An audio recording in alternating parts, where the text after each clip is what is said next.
हैं द्विघात समीकरण विधि। ये विधि बहुत इंपॉर्टेंट है। जब तक आपको क्वेश्चन में कुछ ना बोला जाए या फैक्टर नहीं बनने हो, आप द्विघात समीकरण की विधि ही यूज करना। इसको बहुत से बच्चे डी वाला मेथड बोलते हैं, तो आप भी डी वाला बोल सकते हो, इसमें कोई बड़ी बात नहीं है। द्विघात समीकरण में आपको A X square plus B X plus C बराबर 0 को हल करना होता है। उसके मूल निकाल दो। मूल आपको पता है, मूल मतलब रूट, जिसे हम अल्फा और बीटा या x1 और x2 बोलते हैं। ठीक है, इसका भी स्टेप है। इसके स्टेप कुछ टीचर्स को कराते हैं, कुछ टीचर नहीं कराते, पर मैं इसको जरूर कराऊंगा। यहाँ पर आपको b बराबर निकालना होता है बी स्क्वायर माइनस 4ac। इसको अलग निकाल के देखना, कुछ टीचर्स को सम्मिलित कर देते हैं, पर मैं इसे अलग निकालता हूँ। इसे अलग निकालने का मतलब ये है कि आपको ये देखना है कि आपका d का मान कितना निकल के आ रहा है। ठीक है, अगर d बराबर 0 निकल के आया तो इसके मूल होंगे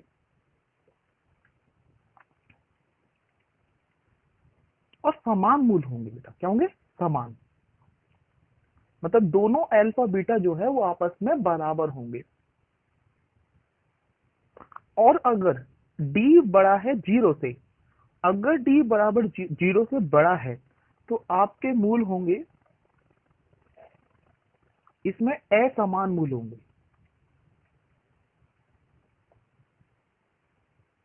मतलब आपका अल्फा बीटा जो है वो अलग अलग निकल के आएगा। और यदि d इज लेस देन 0, मतलब 0 से छोटा हुआ। अब d 0 से छोटा का मतलब है कि अगर d जो है वो नेगेटिव निकल के आ गया है, ऋणात्मक निकल के आ गया है, उसकी बात कर रहे हैं, तो यहाँ पे मूल नहीं होंगे, अर्थात इसका हल नहीं होगा।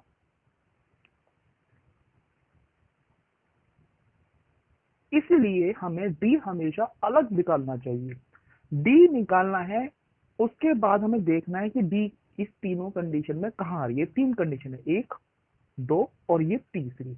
ये अलग अलग नहीं है। ये पैटर्न में समझाया था कि t 0 से छोटा हो, मीन्स नेगेटिव हो। तो यहाँ पर तीन कंडीशन देखने के बाद फिर हम इसके मूल निकालते हैं।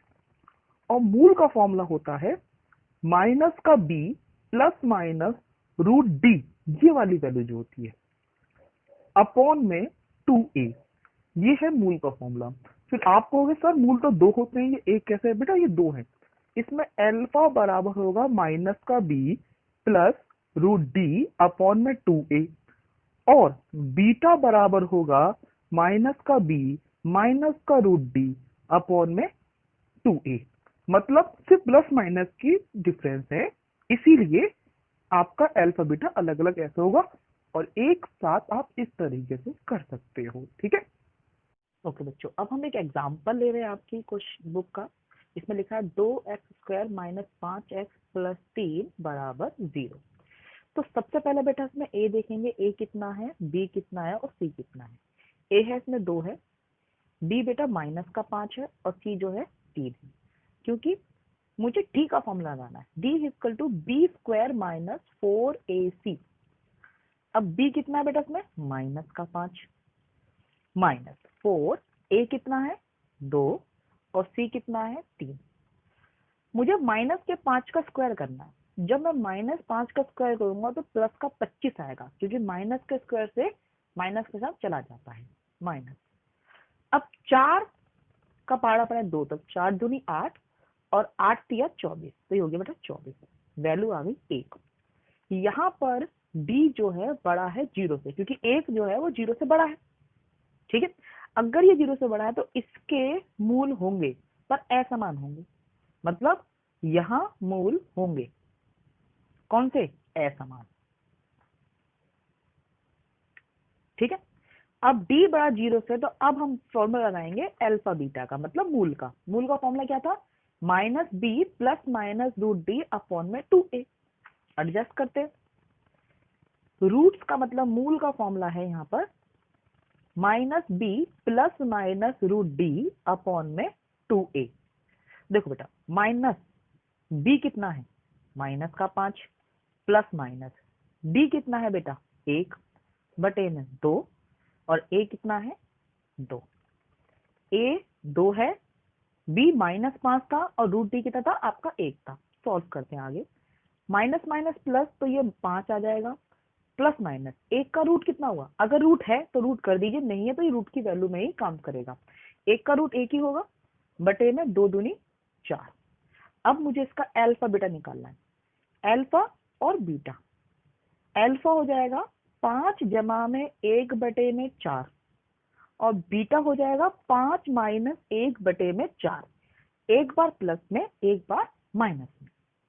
5 और 1 कितने हो गए 6, 6 बटे में 4 काट दो, वैल्यू आ गई 3 बटे 2।